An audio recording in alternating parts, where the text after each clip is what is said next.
అష్టలింగమై ఆవహించరా ఢమఢమని డమరుక ధ్వని సలిపి జడదని వదిలించరా శ్రీవాయులింగమై సంచరించరా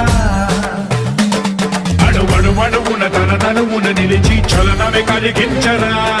భస్మం